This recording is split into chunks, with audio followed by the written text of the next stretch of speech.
Dalam rangka penanggulangan dampak COVID-19, GKI Bromo membuka dompet Corona. Dana yang terkumpul dari dompet donasi tersebut selanjutnya akan digunakan untuk membeli alat-alat kesehatan bagi rumah sakit yang memerlukan dan untuk membantu masyarakat miskin yang terdampak. Jemaat yang rindu berpartisipasi dapat menyalurkan persembahan melalui rekening BCA GKI Bromo nomor 3853129.000 dengan memberikan keterangan Corona atau dengan menambahkan angka 7 di digit paling akhir dari donasi yang dikirimkan. Mari menjadi saluran berkat bagi sesama.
Shalom jemaat terkasih, sebelum kita memasuki ibadah, marilah kita cermati panduan ibadah online berikut ini.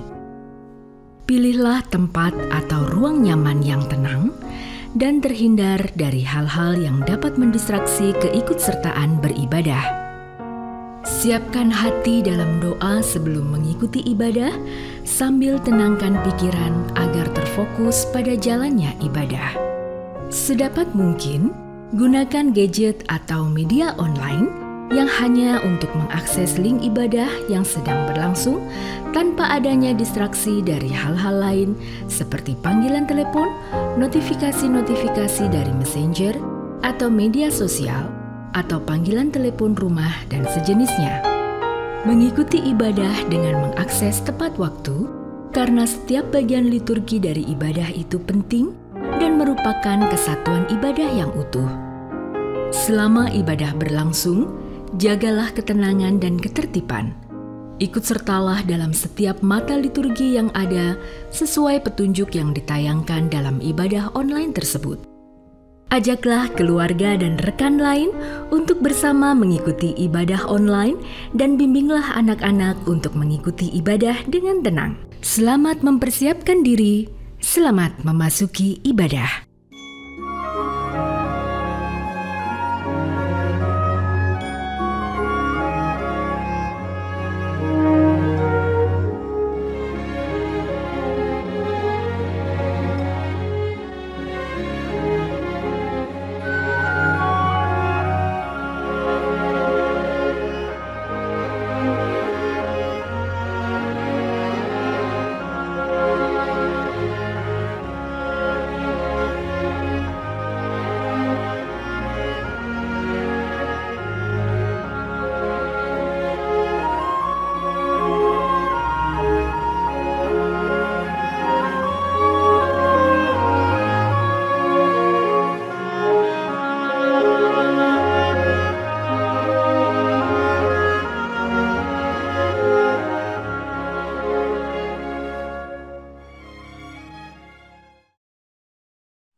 Selamat hari Minggu, umatnya dikasihi dan mengasihi Tuhan. Hanya karena anugerah Tuhan, kita bisa beribadah hari ini. Marilah kita hening sejenak untuk memasuki ibadah.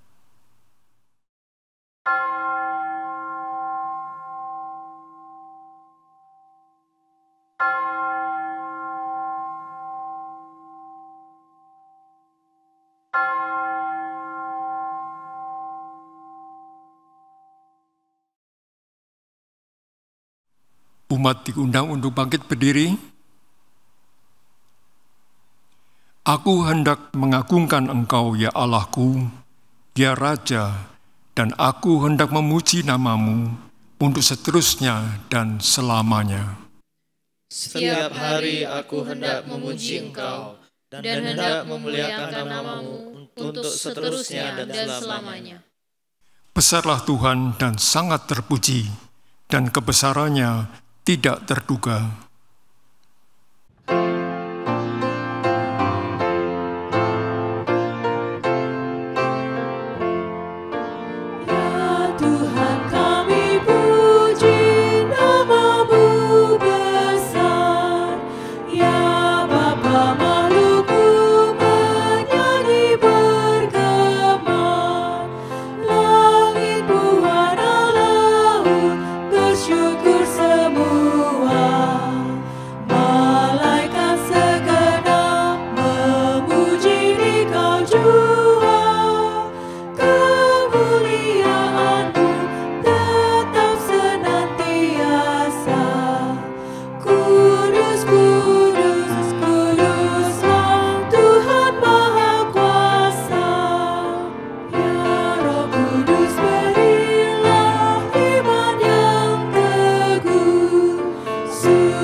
Pertolongan kita datangnya dari Allah Bapa, Putra, dan Roh Kudus.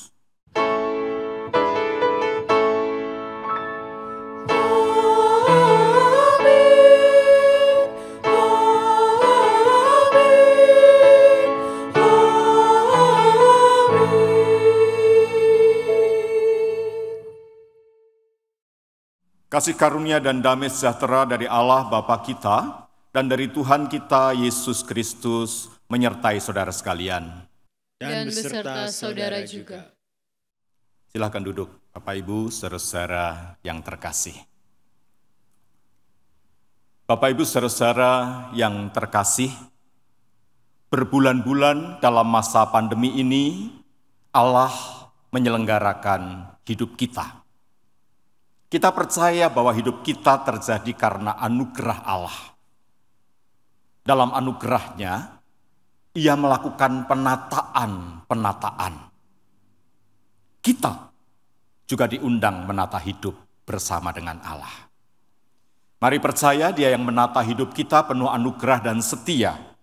Karena itu, mari angkat pujian. Setiamu, Tuhanku, tiada bertara.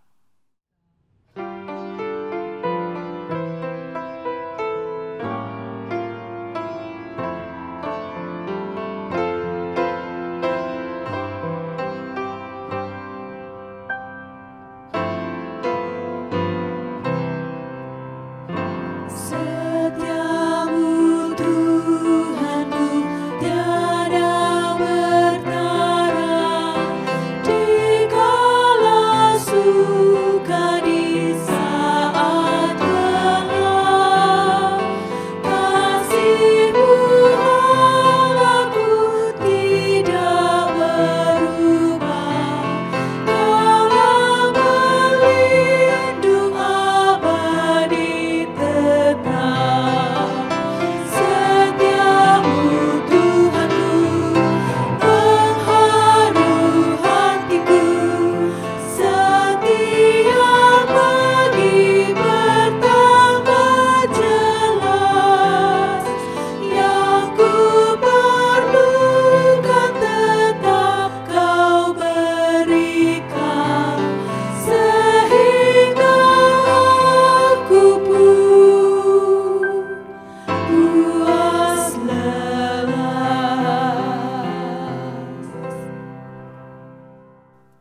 Jika setia Tuhan di dalam kehidupan kita, kita percayai tiada bertara. Saudara, masihkah di dalam hidup ini kita ragu untuk menjalani dan menatanya bersama dengan Tuhan? Mari kita hening sejenak.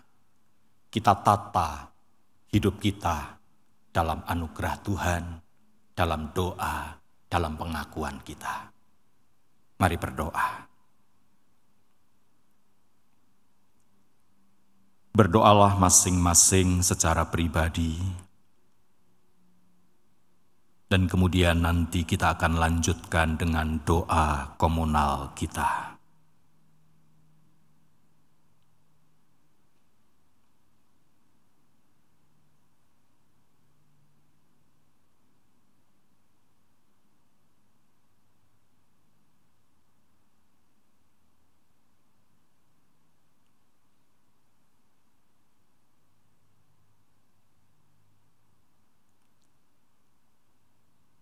Ya Tuhan, kami percaya Engkau adalah Allah yang menata kehidupan ini dalam kebaikan-Mu. Engkaulah yang berotoritas dalam tata dan tertib ilahi atas semesta dan keutuhan ciptaan, juga atas kehidupan kami. Namun Tuhan, kami juga mengaku di hadapan Tuhan, selain percaya akan pengaturan-Mu, dalam hidup ini kerap kali kami ingin mengatur segala sesuatu. Sekalipun sadar Engkaulah sumber tata dan tertib kehidupan, kerap kali kami ingin menatanya dengan cara kami sendiri. Bahkan tidak jarang, kami ingin menjadi penentu segala sesuatu. Dan kami dipandu oleh kehendak keinginan kami. Menjadi pengetok palu, menjadi penentu, dan meminta seluruh semesta ikut kemauan kami. Tuhan, ampuni kami, kalau dalam hal itu kerap kami bertabrakan dengan tata dan tertib ilahi. Tata dan tertib anugerah-Mu. Tuhan, dalam ibadah ini, ketika kami menata kehidupan kami sadar kami membutuhkan rahmat pengampunan-Mu, tuntunan-Mu, agar setiap langkah juang kami boleh tata dalam tertib dan tata ilahi. Ampuni kami, rahmati kami, dan pandulah kami. Di dalam nama Tuhan Yesus Kristus. Amin. Saudara-saudara, kita membiasakan diri dengan liturgi yang kita antisipasikan ke depan, waktunya akan lebih pendek kalau suatu ketika kita akan ibadah onsite. Itulah sebabnya setelah pengakuan dosa dalam doa kita tidak menyanyi nyanyian pengakuan. Mari berdiri, kita sambut anugerah Allah. Saudara, di dalam hidup yang penuh dengan cobaan, kita diajak terus menatanya bersama dengan Allah. Dan dengarkanlah berita anugerah yang terambil dari surat 1 Korintus pasal yang ke-10 ayat yang ke-13. Demikian Rasul Paulus mengatakan, pencobaan-pencobaan yang kamu alami ialah pencobaan-pencobaan biasa, yang tidak melebihi kekuatan manusia. Sebab Allah setia, dan karena itu Ia tidak akan membiarkan kamu dicobai melampaui kekuatanmu. Pada waktu kamu dicobai, Ia akan memberikan kepadamu jalan keluar, sehingga kamu dapat menanggungnya. Saudara-saudara, kesetiaan Allah adalah anugerah bagi kita. Karena itu, mari dengan setia kita menata hidup di dalam Dia. Demikianlah berita anugerah dari Tuhan. Syukur atas anugerah Allah. Tuhanku berjanji.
Percayalah pada firman-Nya. Demikian pujian kita mengajak kita menjalani kehidupan. Mari saudara-saudara, kita berdoa, kita dengarkan firman Tuhan dan mohon pimpinannya.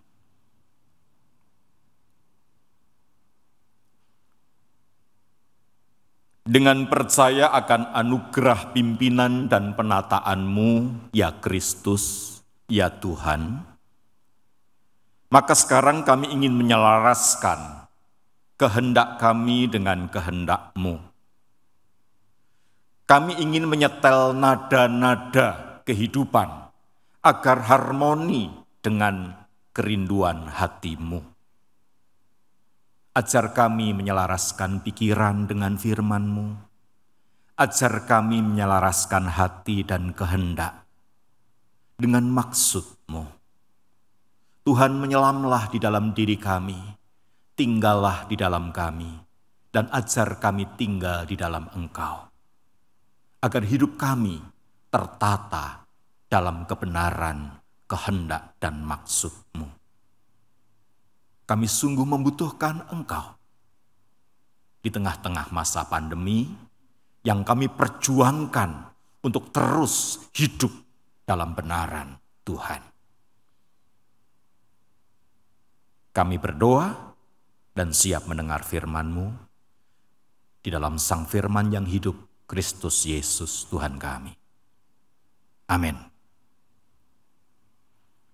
Saudara-saudara, melayani tema menata kehidupan pada minggu ini, pembacaan Alkitab terambil dari Kejadian pasal yang ke-8, ayat yang ke-14 sampai dengan yang ke-22. Mari kita memperhatikan Alkitab kita masing-masing. Demikian firman Tuhan. Dalam bulan kedua, pada hari yang ke-27 bulan itu, bumi telah kering. Lalu berfirmanlah Allah kepada Nuh, "Keluarlah dari bahtera itu, engkau bersama-sama dengan istrimu serta anak-anakmu dan istri anak-anakmu, segala binatang yang bersama-sama dengan engkau, segala yang hidup, burung-burung, hewan, dan segala binatang melata yang merayap di bumi, suruhlah keluar bersama-sama dengan engkau, supaya semuanya itu berkeriapan di bumi, serta berkembang biak dan bertambah banyak di bumi. Lalu keluarlah Nuh bersama-sama dengan anak-anaknya dan istrinya dan istri anak-anaknya. Segala binatang liar, segala binatang melata, dan segala burung. Semuanya yang bergerak di bumi, masing-masing menurut jenisnya, keluarlah juga dari bahtera itu. Lalu Nuh mendirikan mezbah bagi Tuhan dari segala binatang yang tidak haram, dan dari segala burung yang tidak haram, diambilnyalah beberapa ekor. Lalu ia mempersembahkan korban bakaran di atas mezbah itu. Ketika Tuhan mencium persembahan yang harum itu, berfirmanlah Tuhan dalam hatinya, "Aku takkan mengutuk bumi ini lagi karena manusia, sekalipun yang ditimbulkan hatinya adalah jahat dari sejak kecilnya, dan aku takkan membinasakan lagi segala yang hidup seperti yang telah kulakukan. Selama bumi masih ada, takkan berhenti-henti musim menabur dan menuai, dingin dan panas, kemarau dan hujan, siang dan malam." Demikian firman Tuhan. Yang berbahagia adalah setiap kita yang percaya dan memelihara sabda firman Tuhan dalam hidup kita setiap hari. Haleluya.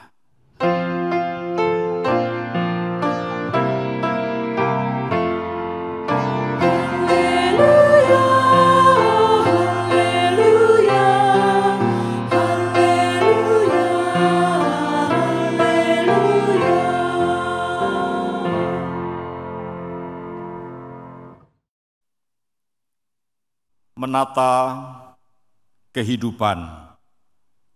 Saudara, itulah tema kita pada minggu hari ini. Saudara, di manakah sebuah kapal biasanya bersandar? Tentu di dermaga, itu jawabnya. Namun saudara, kisah Nuh justru berbicara tentang sebuah kapal yang berlabuh di atas gunung. Kapal Nuh, bahtera Nuh, terdampar di atas gunung Ararat. Apa artinya, saudara? Artinya Nuh berhadapan dengan kehidupan yang sedang jungkir balik, kehidupan yang tidak biasa, kehidupan di mana tatanan normal sedang berubah drastis. Berapa lama kehidupan jungkir balik? Berapa lama kehidupan tidak normal? Berapa lama kehidupan kacau? Kejadian pasal yang ke-8 ayat yang ke-14 mengatakan demikian. Dalam bulan kedua, pada hari yang ke-27 bulan itu, bumi telah kering. Saudara, kalau kita membaca bagian ini saja, saya kira kita bisa salah persepsi. Kita mengira air bah itu cuma 2 bulan 27 hari. Saudara, kalau direkonstruksi sebenarnya tidak demikian. Air bah yang membuat hidup tidak normal itu tidak terjadi dalam 2 bulan 27 hari. Tapi 2 bulan 27 hari setelah 1 tahun lewat. Jadi 14 bulan 27 hari. Hampir 15 bulan. Kisahnya pada bulan yang ke-7 baru air bah mulai surut. Dan proses surut itu sampai kapan? Bulan ke-7 itu Allah mengingat Nuh, lalu menghembuskan angin, lalu kemudian perlahan-lahan bulan ke-10 air bah baru surut betul. Dan disitulah Nuh baru kemudian melepaskan burung merpati untuk menjajaki keadaan. Total baru selesai pada 14 bulan 27 hari. 1 tahun lebih 3 bulan hampir. Sebuah masa yang panjang. Dan setelah 15 bulan itulah Tuhan memerintahkan Nuh keluar dari bahtera. Itu yang kita baca di dalam pasal 8 ayat 14 sampai 22 tadi. Nah, Bapak Ibu saudara-saudara yang terkasih, mana yang lebih enak? Hidup di dalam bahtera atau di luar bahtera? Mana yang lebih enak menurut saudara? Di dalam atau di luar bahtera? Oh saudara, saya kira pertanyaannya yang salah. Tidak relevan berbicara tentang mana yang lebih enak di tengah situasi yang sedang jungkir balik. Sebab enak itu soal selera. Di tengah situasi yang jungkir balik, kita tidak mungkin fokus pada selera. Di dalam bahtera, saudara-saudara, memang aman dari air bah. Hampir 15 bulan Nuh hidup aman dari air bah. Tapi bukan berarti hidup di dalam bahtera itu enak loh. Coba bayangkan, di dalam bahtera Nuh itu semua dimasukkan. Yang tinggal di dalam bahtera bukan hanya Nuh, istri, anak-anak, dan menantunya. Bukan saja manusia, tetapi semua binatang yang haram maupun yang halal dimasukkan ke dalam bahtera itu masing-masing. Satu pasang, masing-masing berpasang-pasangan. Jadi Anda bisa membayangkan di bahtera Nuh yang memang ukurannya gede untuk zaman itu, tapi untuk zaman sekarang barangkali masih banyak kapal yang lebih gede, semua masuk di situ. Suasananya sangat crowded barangkali, suasananya sangat semrawut barangkali, tidak enak. Coba bandingkan, kalau di rumah Anda kemudian selama seminggu penuh dimasukkan ayam, dimasukkan sepasang bebek, dimasukkan sepasang kambing, dimasukkan sepasang kucing, sepasang anjing, apa yang akan Anda rasakan di dalam rumah itu? Oh saudara, perlu penataan yang luar biasa. Jadi Anda lihat, tidak enak di dalam bahtera itu. Aman memang, tapi tidak enak. Bagaimana dengan di luar bahtera? Oh saudara, di luar bahtera juga tidak enak. Sebab apa? Begitu Nuh keluar bahtera, dia akan berhadapan dengan mayat-mayat yang bergelimpangan, berhadapan dengan bangkai-bangkai binatang yang tidak sempat dimasukkan ke dalam bahtera, berhadapan dengan pohon-pohon tumbang, berhadapan dengan bencana dan situasi yang kacau balau, dan barangkali juga banyak wabah di sana. Hidup yang berbahaya. Di dalam tidak enak, di luar berbahaya. Lalu hidup mesti bagaimana? Mungkin Anda bertanya demikian. Dan saudara-saudara, saya kira justru disinilah pesan Alkitab ini penting untuk kita refleksikan. Saudara, Alkitab tidak berbicara tentang hidup yang enak. Alkitab tidak berbicara tentang bagaimana memuaskan selera kita. Tidak. Di tengah kehidupan yang jungkir balik, di tengah masa pandemi yang kira-kira hebatnya kerusakan tidak kalah dengan bencana pada zaman Nuh, Seluruh teologi dan ajaran iman yang berorientasi pada memuaskan selera rontok dan tidak relevan. Kisah Nuh mau menyadarkan kita untuk berhati-hati dengan hidup yang fokus pada enak kepenak, pemuasan selera, pemuasan kehendak kita semata. Apa yang Alkitab mau beritakan kepada kita?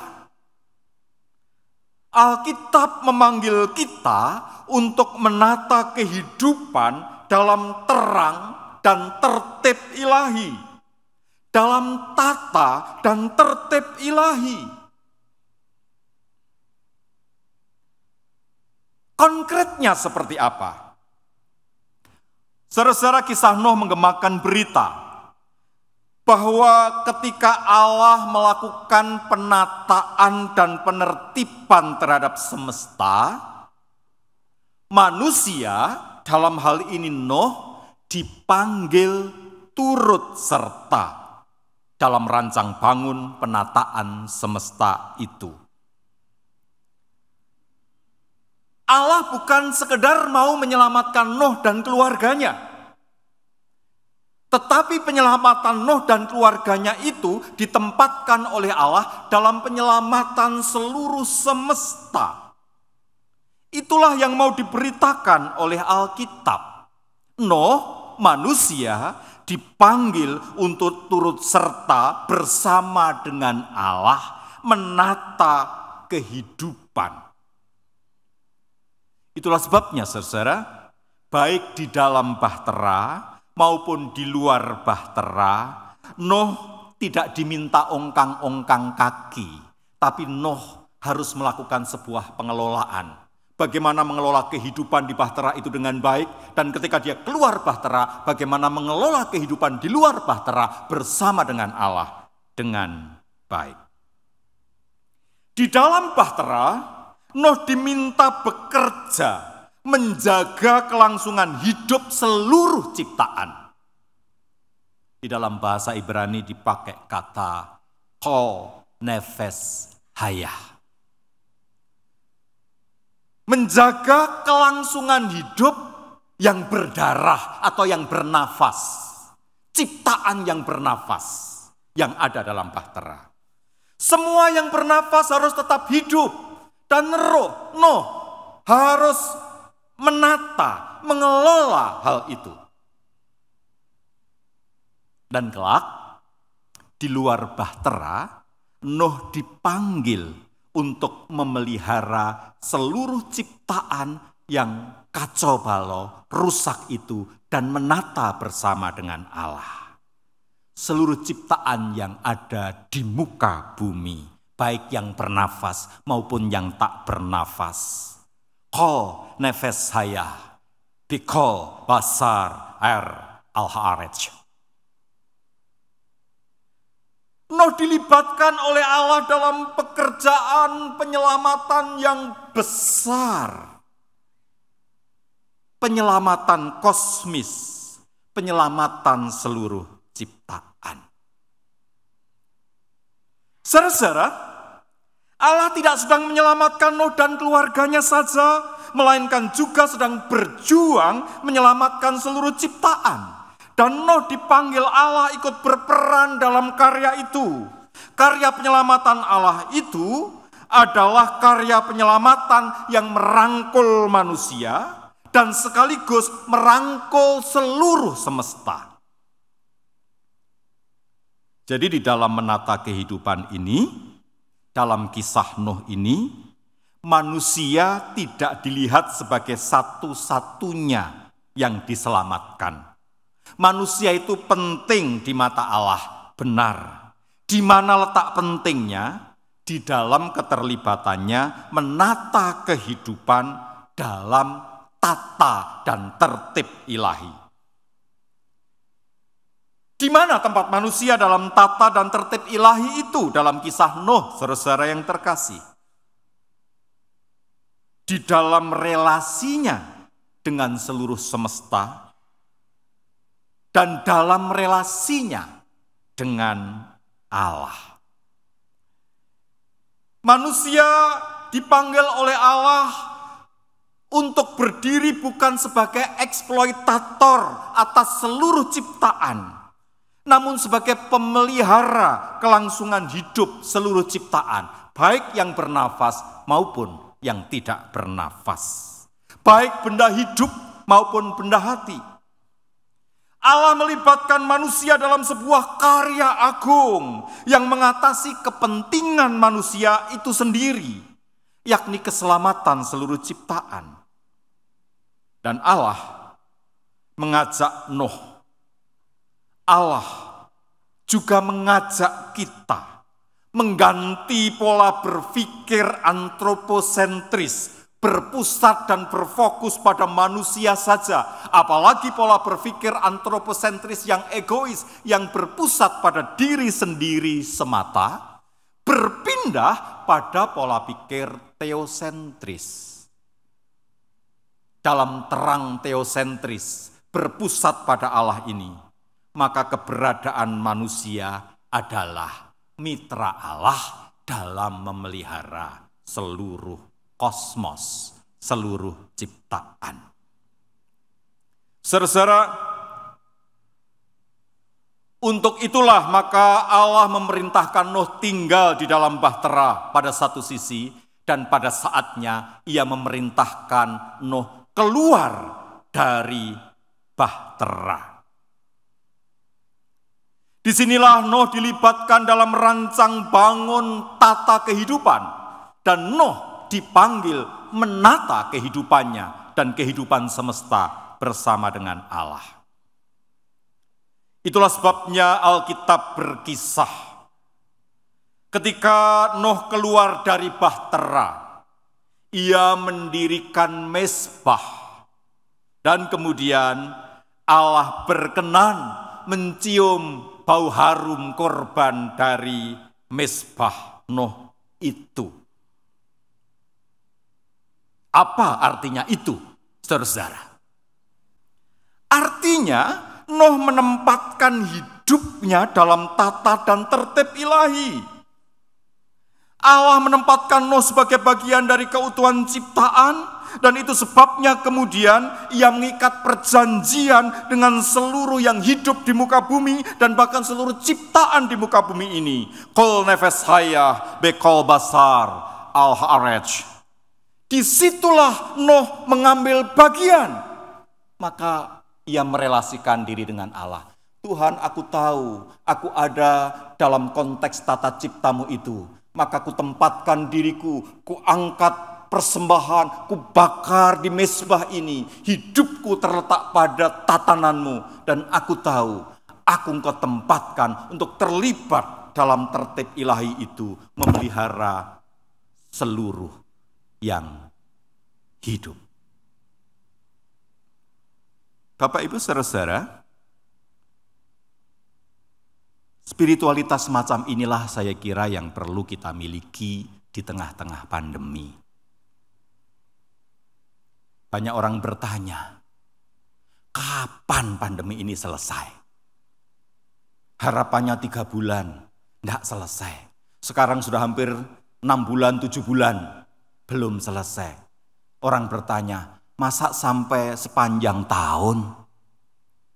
Oh saudara, saya kira kisah Nuh memberitahu kita, rupanya bencana air bah itu terjadi hampir 15 bulan. Hampir 15 bulan. Dan yang menarik adalah, bagaimana selama hampir 15 bulan itu Nuh hidup. Saya tidak bisa membayangkan, tanpa Allah menyokong Nuh, tanpa Allah mengatur kehidupan dan terlibat di dalam diri Nuh, maka 10 bulan di dalam bahtera itu mengerikan. Dan 5 bulan terakhir di luar bahtera itu juga mengerikan. Kalau Nuh bisa bertahan, itu pasti karena ia percaya penataan, penertiban, Dan bukan sekedar percaya, Allah terlibat menyokong Nuh. Karena itu spiritualitas menempatkan diri dalam tata dan tertib ilahi ini penting. Cobalah lihat cara Nuh memperlakukan burung merpati. Saudara bayangkan kalau orang hampir 15 bulan memelihara binatang kesayangan, kalau kemudian binatang kesayangan itu hilang, apa yang akan terjadi saudara-saudara? Dia akan sedih, dia akan cemas. Ya, itu kalau senternya antroposentris dan egosentris. Terjebak pada posesivitas dan spirit protektif terhadap apa yang dianggap sebagai milik. Lihatlah, Nuh melepas burung merpati itu. Cemaskah dia akan keselamatannya? Oh, mungkin iya. Apakah dia mati atau hidup di luar sana? Tetapi ketika ia mendapat burung merpati itu kembali, ia mengulurkan tangannya dan merawatnya kembali. Beberapa saat kemudian, beberapa hari kemudian dilepaskannya kembali, lalu ndak kembali lagi ke bahtera. Saudara bayangkan, kira-kira cemaskah dia apa yang terjadi di situ? Oh, bisa saja spirit posesif dan protektif membuat Nuh, bagaimana ya nasibnya merpati itu ya, kasihan ya, bagaimana kalau mati? Bisa saja dia hidup gelisah. Tetapi kisah Nuh justru berkata berbeda. Ketika merpati itu tidak kembali lagi, Nuh justru menyimpulkan, ia berada dalam pemeliharaan ilahi. Ada sebuah spirit dalam tertib ilahi, percaya akan penataan ilahi, maka ia melepaskan apa yang digenggamnya pada saat ia perlu melepaskannya. Spirit ini saya kira penting untuk kita pelajari di tengah-tengah pandemi ini. Mari kita percaya Allah sedang menata kehidupan dan kita lepaskan apa yang ada dalam tatanan Allah itu dengan percaya. Allah menatanya dengan baik. Apa buahnya saudara ketika Nuh melakukan itu? Kejadian 8 ayat 22 mengatakan, selama bumi masih ada, tak berhenti-henti musim menabur dan menuai, dingin dan panas, kemarau dan hujan, siang dan malam. Hidup terselenggara dan terpelihara. Saudara, itu hal pertama yang saya kira penting untuk kita renungkan dalam menata kehidupan. Allah sedang menata hidup dan kita dipanggil berperan serta dalam penataan Allah itu. Itulah yang dilakukan Nuh. Masuk dan keluar bahtera, mempersembahkan sesuatu kepada Allah dan merawat semua yang hidup dan semua yang ada di muka bumi. Yang kedua saudara, apa yang diberitakan dalam kisah Nuh ini? Yang diberitakan dalam kisah Nuh ini tentang Allah yang diam dan manusia yang diam.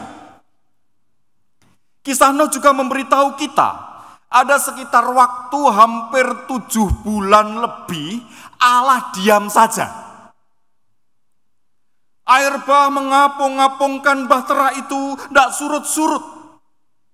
Baru setelah 7 bulan Allah ingat akan Nuh, Allah membuat proses stabilitas kosmis dengan menghembuskan angin. Ada 7 bulan lebih Allah mengambil sabat. Di mana Allah ketika hidup jungkir balik itu? Mengapa ia mengambil sabat? Di mana ia mengambil sabat? Saudara, Allah mengambil sabat dengan diam di tengah-tengah ciptaannya, bersama dengan ciptaannya, bersama dengan Nuh di dalam bahtera, dan bersama dengan Nuh di luar bahtera. Seorang teolog, Moltmann, dia mengatakan 2 cara kehadiran Allah yang ia sebut dengan gracia en creata dan gratia non creata.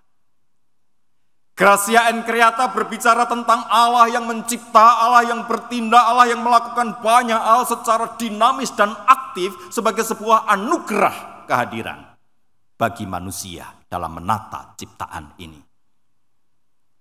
Dan gratia non creata berbicara tentang Allah yang tidak sibuk aktif bekerja, tetapi diam bersama dengan umat, mengambil sabat, hadir, dan dalam kehadirannya itu anugerah kekuatan dia alirkan.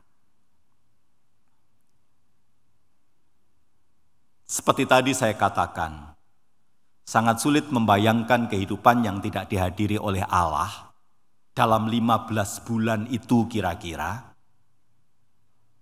jika Allah tidak sungguh-sungguh hadir di dalamnya. Tapi fakta mencatat bahwa Nuh bisa bertahan di tengah semua kesulitan itu dan bahkan kelak bisa mengembangkan kehidupan, tanah itu menjadi kebun anggur yang subur. Itu semata karena Allah yang berdiam di dalam dan bersama dengan seluruh ciptaan. Dalam diamnya ada sebuah energi aktif yang mengalir atas seluruh kehidupan ini. Gratia non creata. Sepertinya diam, tetapi ia sedang membanjiri kehidupan ini dengan anugerah. Bapak Ibu saudara-saudara yang terkasih, gratia non creata itulah kehadiran Allah di tengah dan bersama dengan umat. Itulah yang memberikan sokongan terhadap Nuh. Sehingga di dalam dan di luar bahtera, ia terus tumbuh hidup dan kehidupan ditata bersama dengan Allah.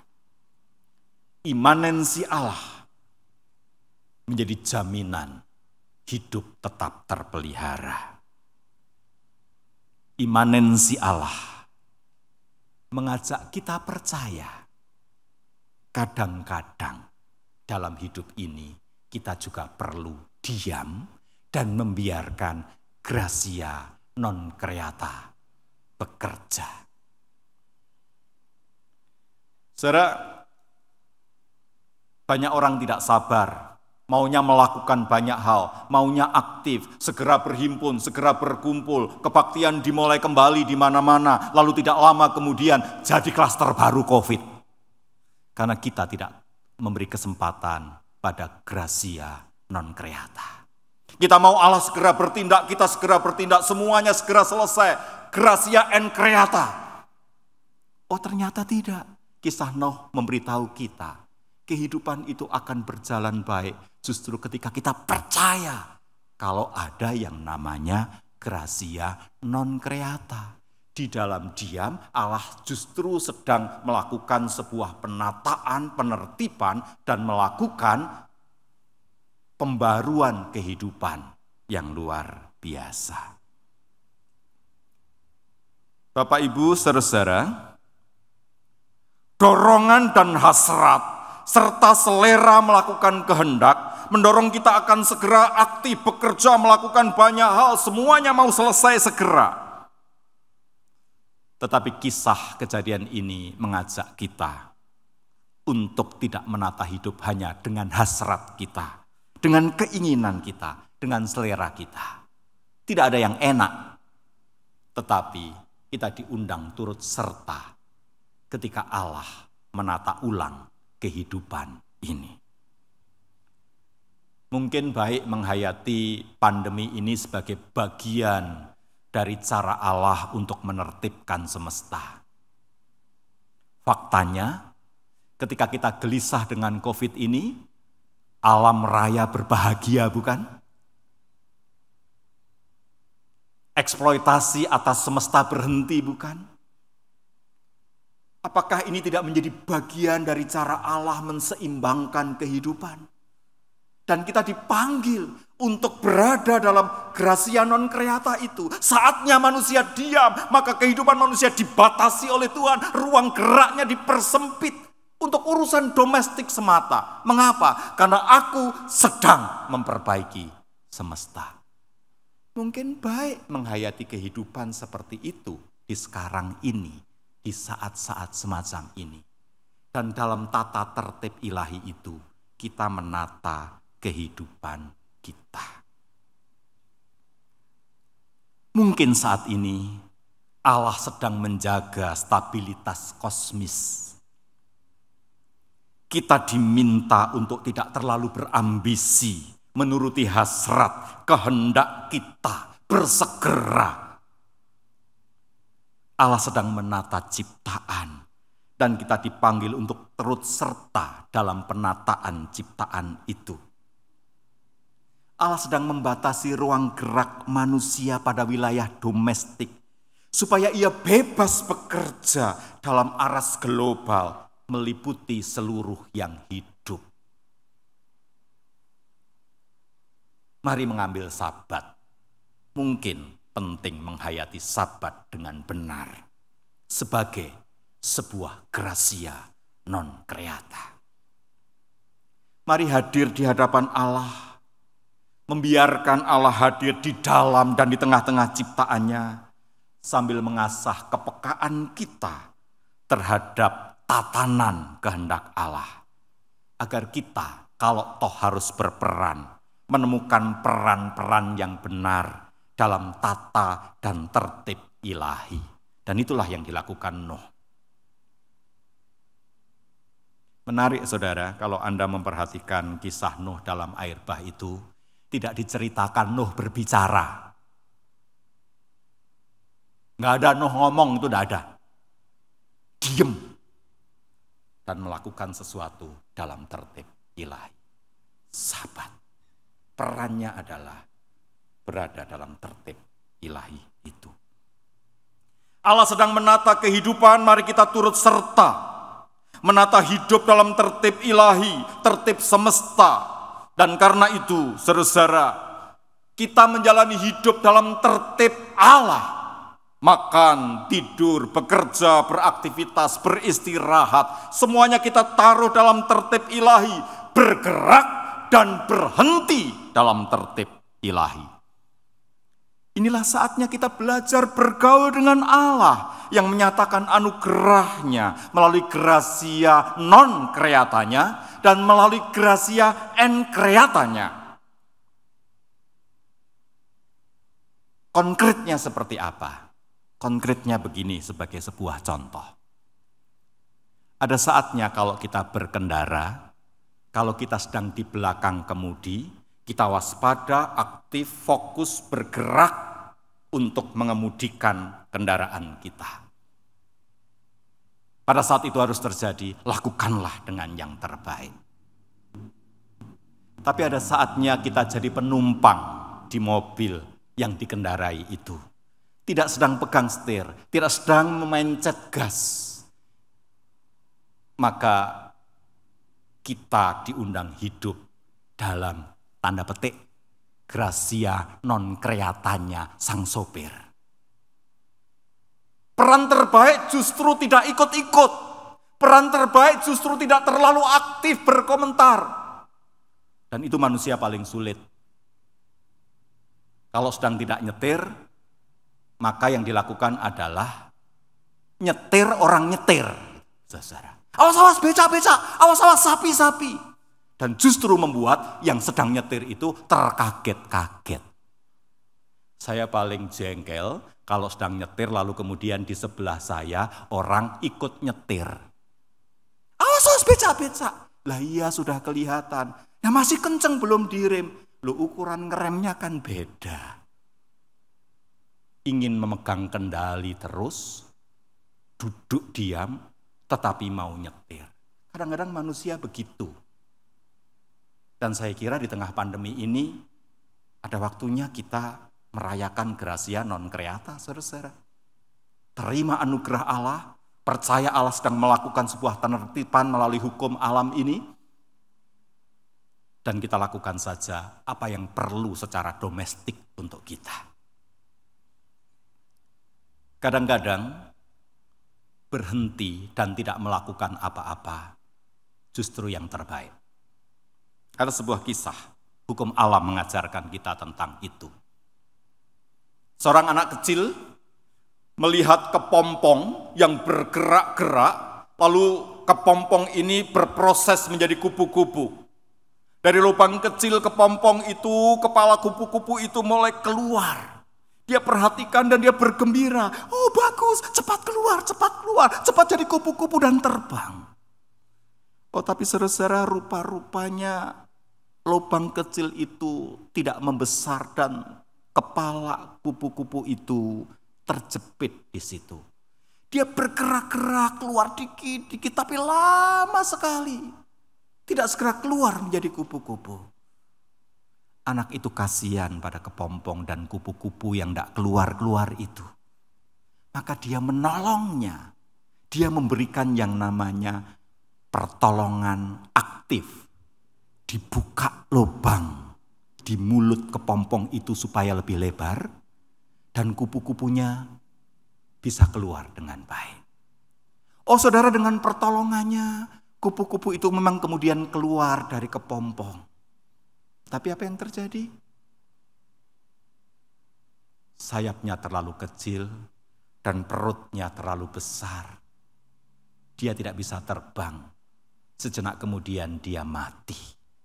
Tidak pernah menjadi kupu-kupu. Anak kecil ini tidak pernah tahu bahwa proses keluar dari lubang yang sangat kecil itu, perlahan-lahan, itu adalah proses yang diperlukan oleh seorang kupu-kupu untuk menjadi kupu-kupu. Seekor kupu-kupu menjadi kupu-kupu. Terpencet oleh lubang kecil itu cairan-cairan yang ada di dalam tubuhnya, kelak menjelma menjadi sayap yang kuat mengangkat dia terbang. Tapi karena itu tidak diberikan, ia menjadi kupu-kupu prematur, mati sebelum waktunya. Kadang-kadang membiarkan gracia non creata itu terjadi justru dibutuhkan dalam kehidupan ini. Mungkin saatnya sekarang kita belajar menghayati Allah yang melakukan gracia non creata, tapi sesungguhnya dia sendiri sedang menata kehidupan, dan mari menata hidup bersama dengan dia. Kadang-kadang untuk menunggu pertolongan Allah, kita juga perlu untuk diam dan percaya. Saya kira kesempatan semacam ini adalah kesempatan untuk kita menghidupi dan sungguh-sungguh menghayati apakah kita sungguh-sungguh percaya kepada Allah yang memberikan anugerahnya dalam gracia en creata maupun gracia non creata. Jadi ingat pengalaman ketika belajar berenang dan tenggelam. Saudara-saudara, sampai sekarang saya tidak bisa berenang dengan baik. Maka itu kalau diajak berenang, saya selalu ngeles. Karena dari kecil, saya dilarang berenang. Kenapa saudara-saudara? Karena desa di mana saya tinggal dulu sering terjadi banjir. Dan banyak anak-anak yang bermain banjir itu, lalu kemudian kejeblos dalam lubang dalam, hilang. Bapak saya melarang saya mainan air banjir itu. Orang Jawa bilang keceh gitu ya, saudara ya. Karena itu dilarang bermain air. Maka tidak pernah bisa berenang, saudara. Baru belajar berenang ketika kuliah. Dan teman sekamar saya itu jago renang. Juara renangnya di kotanya dia. Setiap kali dia berenang, dia ajak saya dan saya selalu mengatakan, enggak ah. Tapi suatu kali saya dipaksanya, diajarinya. Dia bilang, tak ajari, enggak kalau tenggelam. Itu katanya saudara. Dan betul kami rame-rame berenang, dia masuk ke dalam kolam yang gede, saudara, yang dalam itu saya ke kolam anak-anak, saudara, yang kira-kira aman. Dan ditertawakan semua, lalu ditarik-tarik ke kolam besar itu, saudara. Dan ketika di kolam besar itu, kawan saya mengatakan kalau belajar di sini. Saya masih takut-takut disenggol sama dia. Dus! Kecemplung ke kolam yang 3 meter itu, saudara. Tentu saja spontan saya langsung menguasai satu gaya, saudara. Gaya dada. Dada gitu, saudara. Tangannya cuma begini-begini doang, minum air begitu banyak, dan jengkelnya kawan-kawan tertawa semua dan tidak satu pun menolong saya. Entah berapa banyak air yang sudah saya minum. Lalu suatu ketika kawan saya yang jago itu menceburkan diri ke kolam, mendekat ke saya, mau menolong, tapi kira-kira 1 meter dari saya, dia balik lagi. Dan saya semakin marah, jengkel, tak berdaya, sambil minum banyak air kolam itu. Lalu entah kapan dia ada di dalam air lagi, saya tidak tahu. Tiba-tiba dia sudah ada di dekat saya, dan saya ditampar, saudara, dalam saat itu di pipi saya. Pak, diem! Kalau kamu tidak diem, mati kamu. Dan kemudian entah bagaimana, saya terdiam. Dia rengkuh saya, dibawa ke tepi, diangkat, lalu kemudian ditolong untuk memuntahkan air di pinggir kolam itu. Setelah semuanya keluar, saudara-saudara, dalam kondisi sangat buruk dan jengkel itu, saya nyatakan kemarahan saya kepadanya. Kamu kurang ajar, ngajak-ngajak, bukannya nolongin, tapi malah dikampleng saya, malah ditampar. Lalu dia mengatakan, sorry. Kamu tahu enggak kenapa aku 1 meter dari kamu tadi balik lagi? Karena kamu terlalu aktif. Kakimu nendang-nendang, tanganmu enggak karuan. Kalau aku mendekat, aku bisa ketendang, bisa kesampluk, mati kita berdua. Sorry, aku tampar dan aku minta kau diam. Sebab hanya jika kamu diem, aku bisa menolong kamu.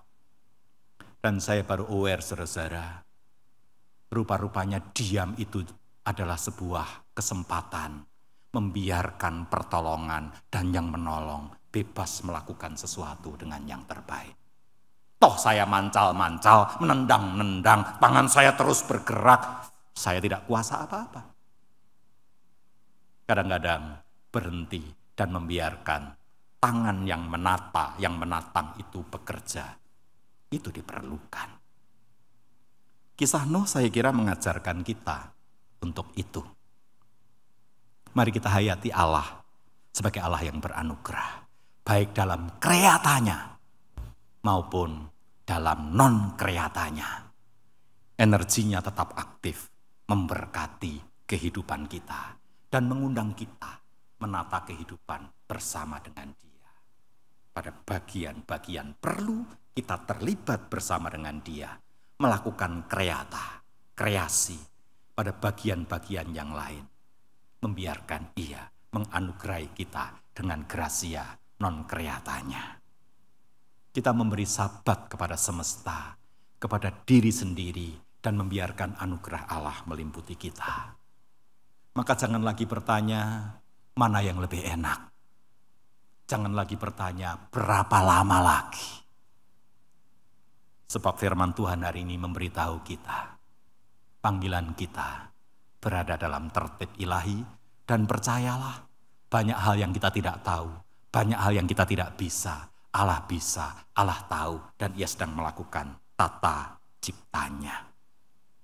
Mari percaya, selama Allah tinggal di dalam ciptaan dan bersama dengan ciptaannya, melakukan penataan kehidupan dan memanggil kita terlibat di dalamnya, maka kehidupan Anda akan dipelihara dan ditatanya. Firman Tuhan mengatakan, selama bumi masih ada, takkan berhenti-henti musim menabur dan menuai, dingin dan panas, kemarau dan hujan, siang dan malam. Kenapa? Ada gracia en creata dan gracia non creata. Dengan keduanya Allah menata hidup kita dan kita diundang menata hidup bersama dengan Dia. Selamat menata hidup, selamat menikmati gracia en creata dan gracia non creata. Amin.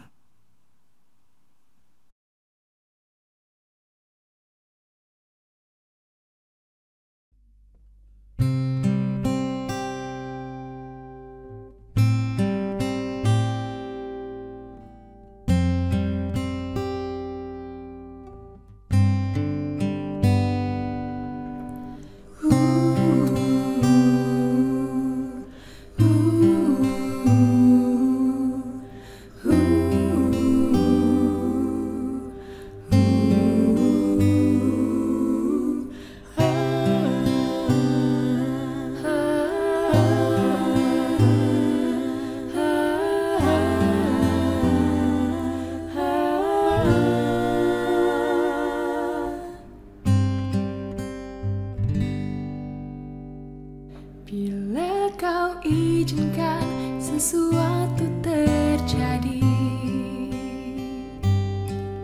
Ku percaya semua untuk kebaikanku. Bila nanti telah tiba waktumu, ku percaya kuasa-Mu memulihkan hidupku. Waktu Tuhan pasti yang terbaik,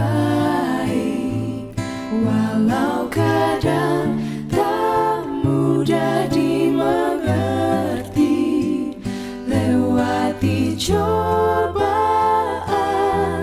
ku tetap percaya waktu Tuhan pasti yang terbaik.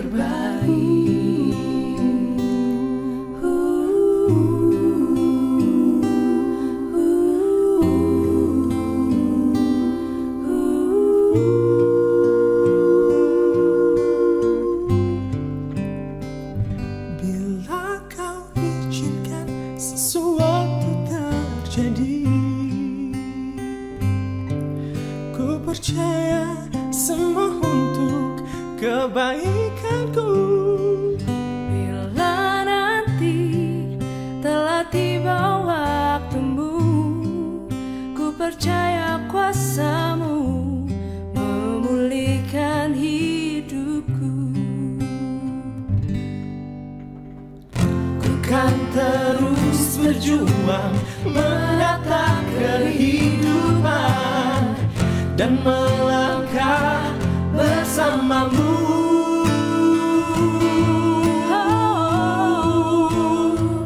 Waktu Tuhan pasti yang terbaik,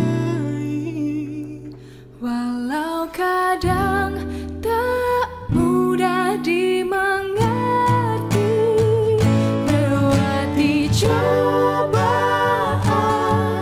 ku tetap percaya waktu Tuhan pasti yang terbaik. Ku kan tenang bersama-Mu, Bapa.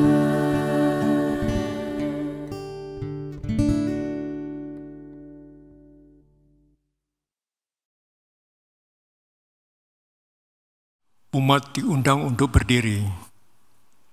Marilah kita bersama dengan umat Allah di masa lalu, masa kini, dan masa depan, mengingat janji baptisan kita dengan mengikrarkan pengakuan iman rasuli. Demikian, aku percaya pada Allah, Bapa yang Maha Kuasa, Khalik langit dan bumi, dan kepada Yesus Kristus, Anak yang tunggal Tuhan kita, yang dikandung daripada Roh Kudus, lahir dari anak darah Maria, yang menderita sengsara di bawah pemerintahan Pontius Pilatus, disalibkan, mati dan dikuburkan, turun ke dalam kerajaan maut. Pada hari yang ketiga, bangkit pula dari antara orang mati, naik ke surga, duduk di sebelah kanan Bapa yang Maha Kuasa, dan dari sana akan datang untuk menghakimi orang yang hidup yang mati. Aku percaya pada Roh Kudus, gereja yang kudus dan am, persekutuan orang kudus, pengampunan dosa, kebangkitan orang mati, dan hidup yang kekal. Amin. Dipersilahkan duduk kembali. Saudara-saudara, sekarang saatnya kita akan menaikkan doa syafaat. Mari kita berdoa.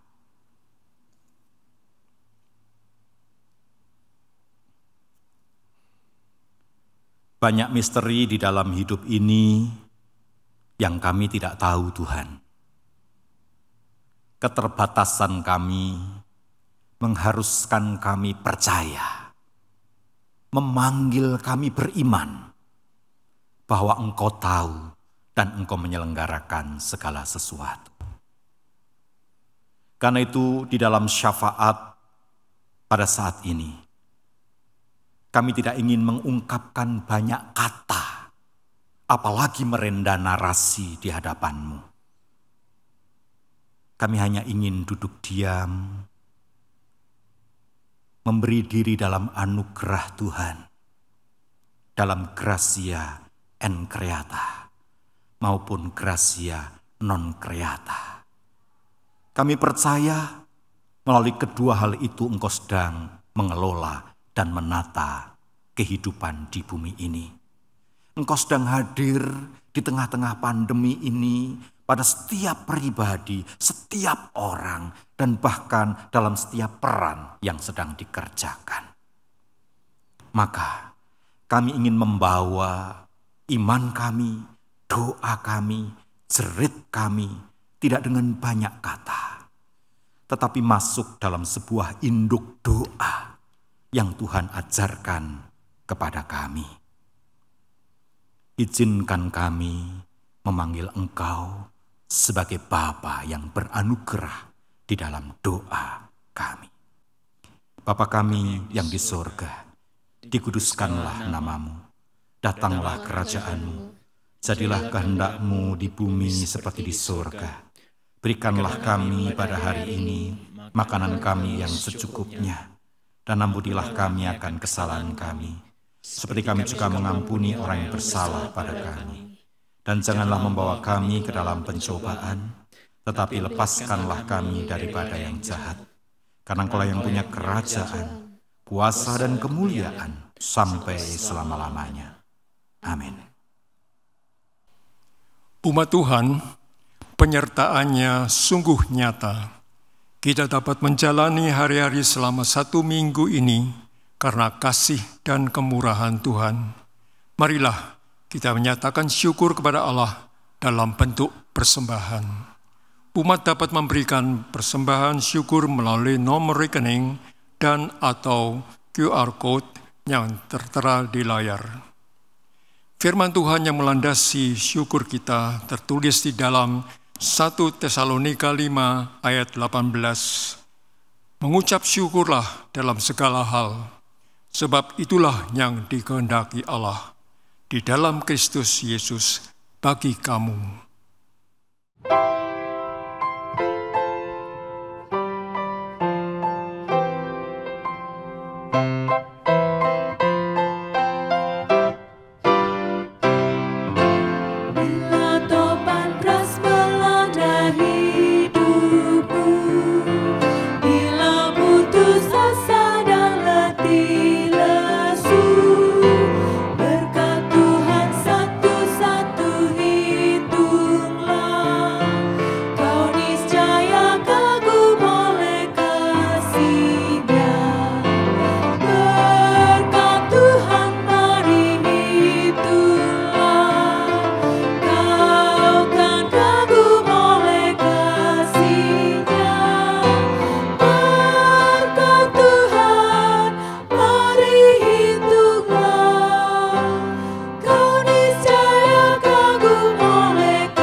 Umat dimohon berdiri.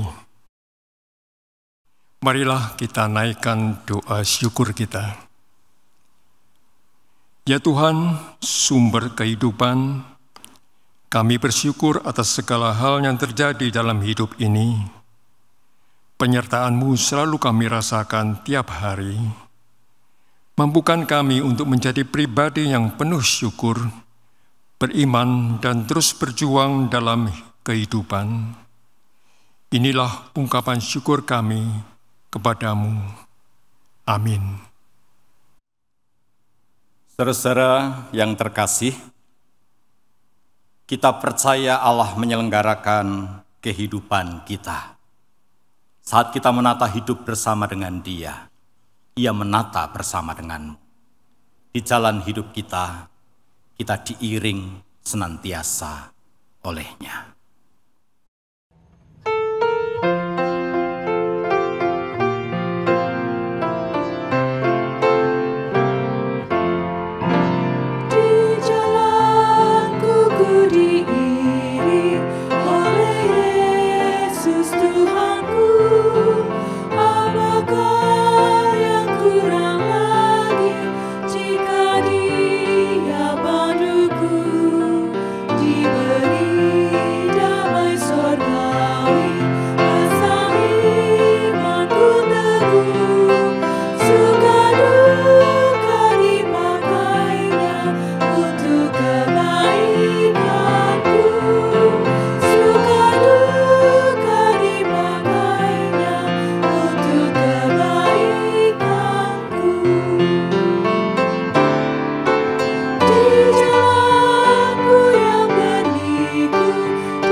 Sekarang saudara-saudara, arahkanlah hatimu kepada Tuhan. Kami mengarahkan hati kepada Tuhan. Jadilah saksi Kristus. Syukur kepada Allah. Terpujilah Tuhan. Kini dan selamanya. Sekarang terimalah berkat Tuhan. Tuhan memberkati engkau dan melindungi engkau. Tuhan menyinari engkau dengan wajah-Nya dan memberi engkau kasih karunia. Tuhan menghadapkan wajah-Nya kepadamu dan memberi engkau damai sejahtera. Amin.